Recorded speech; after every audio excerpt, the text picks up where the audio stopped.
RS brothers లో ఆషాఢం KG sale మళ్ళీ మొదలైంది. మరెన్నో క్రేజీ ఆఫర్స్ ఖైదు చేయండి ఆర్ఎస్ బ్రదర్స్.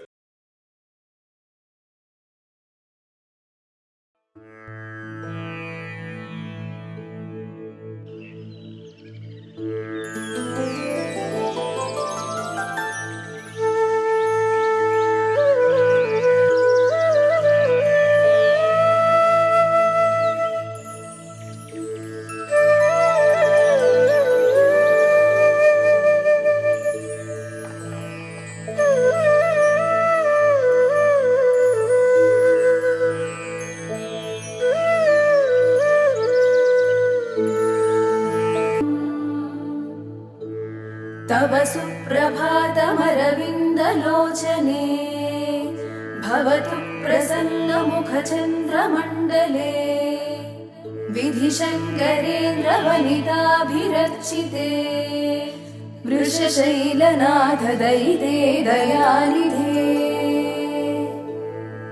अत्र्यादिसप्तऋषयः समुपास्य सन्ध्याम् आकाशसिन्धुकमलानि मनोहराणि आदाय पादयुगमर्चयितुं प्रपन्नाः शेषाद्रिशेखर विभो तव सुप्रभातम् पञ्चाननाब्जभव षण्मुखवासवाद्याः त्रैविक्रमादिचरितं विबुधास्तुवन्ति भाषापतिः पठति वासरशुद्धिमारात् शेषाद्रिशेखर विभो तव सुप्रभातम् ईषत्प्रफुल्लसरसीरुहनारिकेळभूगद्रुमादिसुमनोहरपालिकानाम् आवाति मन्दमनिलः सह दिव्यगन्धैः शेषाद्रिशेखर विभो तव सुप्रभातम् उन्मील्य नेत्रयुगमुत्तमपञ्जरस्थाः पात्रावसिष्ठकदळीफलपायसानि भुक्त्वा सलीलमधकेलिशुकाः पठन्ति शेषाद्रिशेखर विभो तव सुप्रभातम् तन्त्री प्रकर्ष मधुरस्वनया विपञ्च्या गायत्यनन्तचरितं तव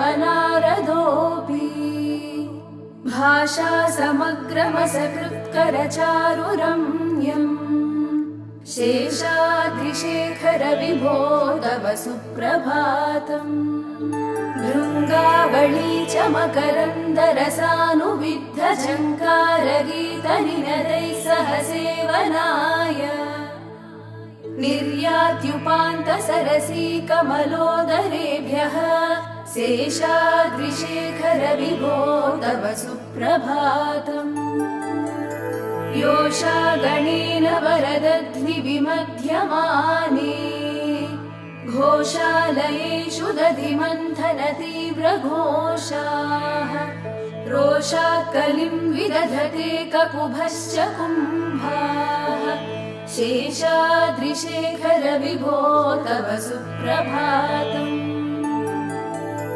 पद्मेशमित्रशतपत्रगदाळिवर्गाः हर्तुं श्रियं कुवलयस्य निजाङ्गलक्ष्म्या भेरीनिनादमिव बिभ्रति तीव्रनादम् शेषाद्रिशेखर विभो तव सुप्रभातम् श्रीमन्नभीष्टवरदाखिललोकबन्धो श्री श्रीनिवास जगदेकदयैकसिन्धो श्रीदेवताग्रहभुजान्तर दिव्यमूर्ते श्रीवेङ्कटाचलपते तव सुप्रभातम्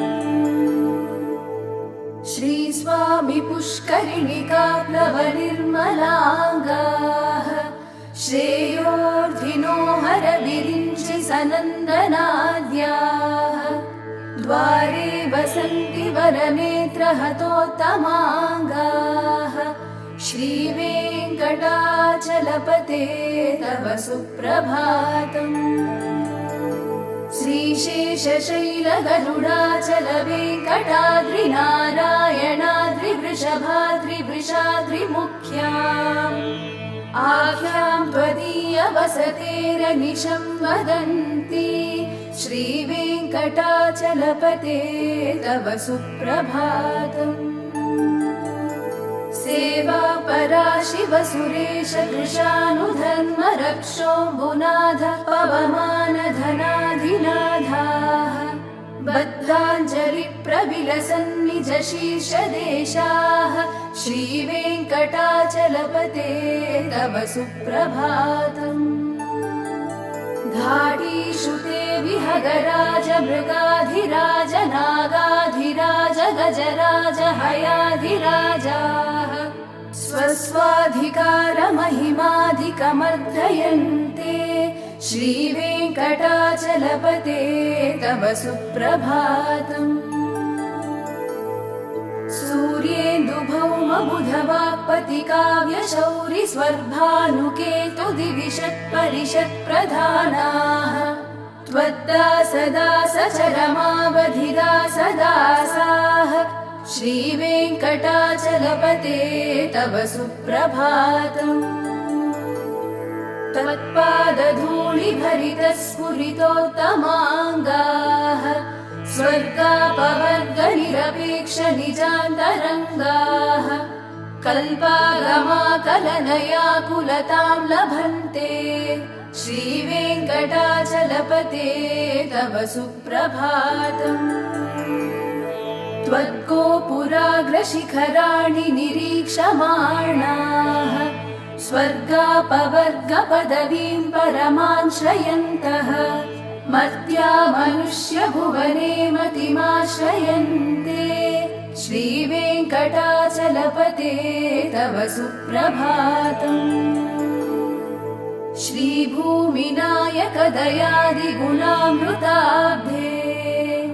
देवादिदेव जगदेक शरण्यमूर्ते श्रीमन्ननन्द गरुडादिभिरर्चिताग्रे श्रीवेङ्कटाचलपते तव सुप्रभातम् श्रीपद्मनाभ पुरुषोत्तम वासुदेव वैकुण्ठ माधव जनार्दन चक्रपाणे श्रीवत्सचिह्न शरणागत पारिजात श्रीवेङ्कटाचलपते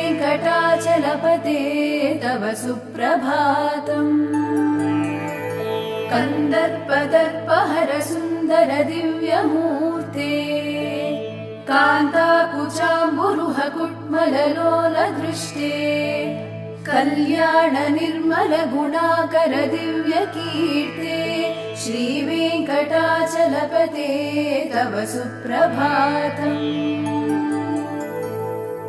मीनाकृते कमठकोल नृसिंहवर्णिन् स्वामिन् परश्वत तपोधन रामचन्द्र शेषांश राम यदुनन्दन कल्किरूप श्रीवेङ्कटाचलपते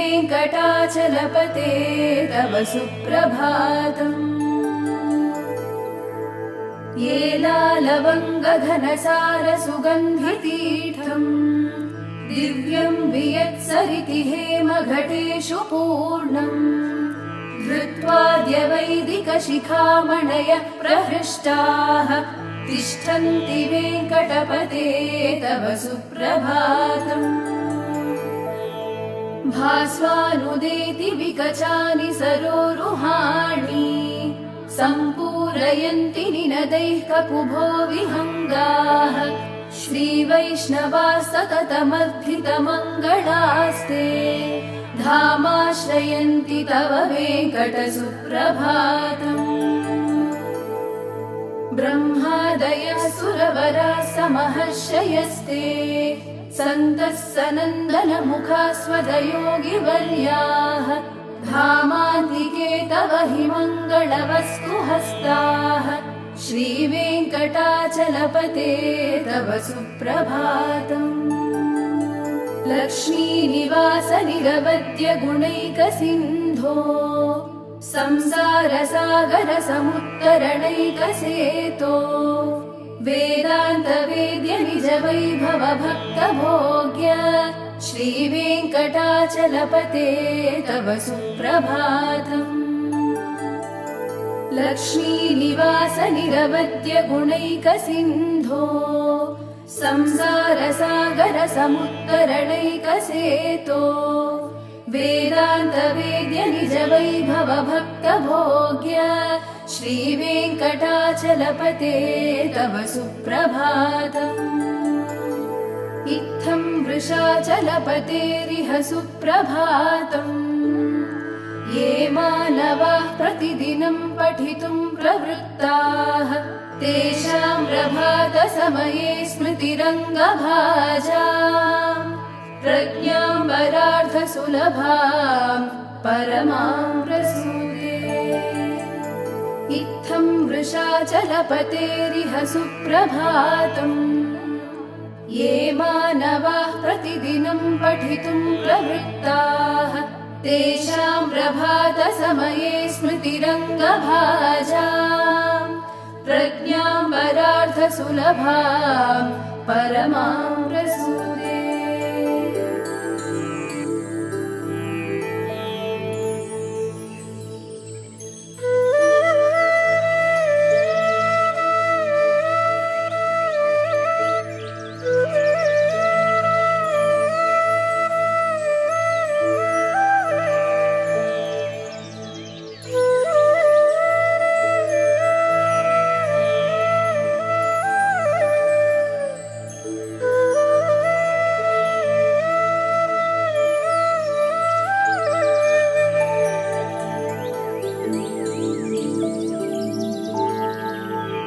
कमलाकुचूचुककुङ्कुमतो नियतारुणितातुलनीलतनो कमलायतलोचनलोकपते विजयी भव वेङ्कटशैलपते।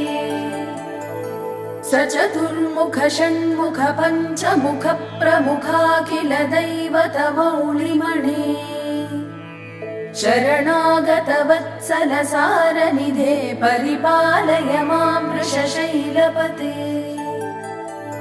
अतिवेलतया तव दुर्विषहैरनुवेलकृतैरपराधशतैः भरितं त्वरितं वृषशैलपते परया कृपया परिपाहि हरे।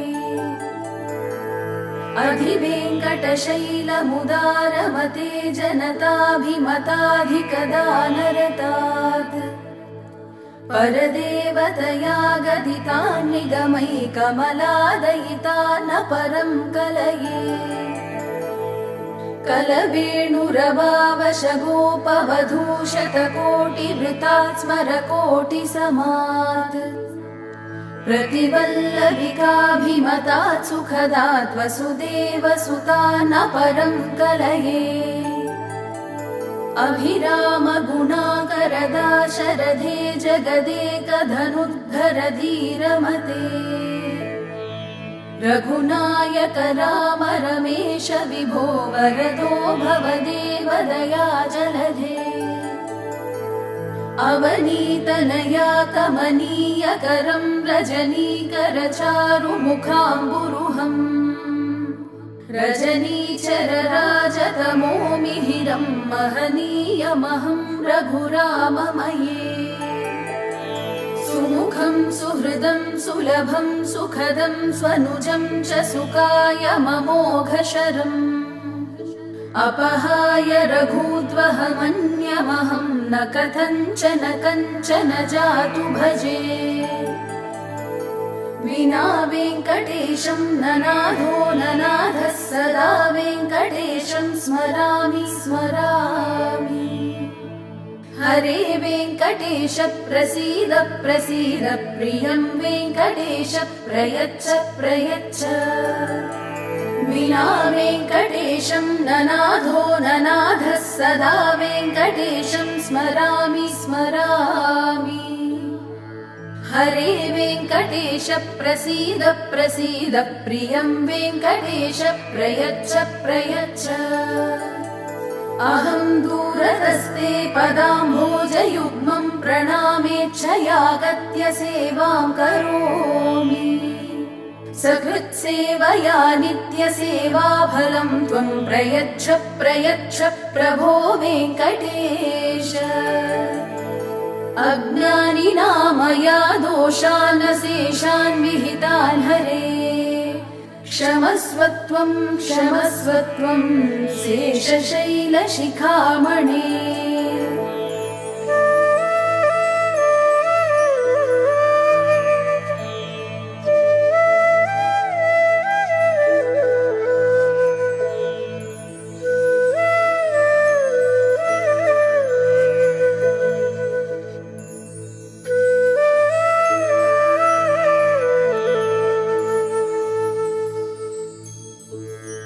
ईशानां जगतोऽस्य वेङ्कटपतेर्विष्णोः परां प्रेयसी तद्वक्षस्थलनित्यवासरसिकां तत्शान्तिसंवर्धिनी पद्मालङ्कृतपाणिपल्लवयुगां पद्मासनस्तां श्रियं वात्सल्यादिगुणोज्ज्वलाम्.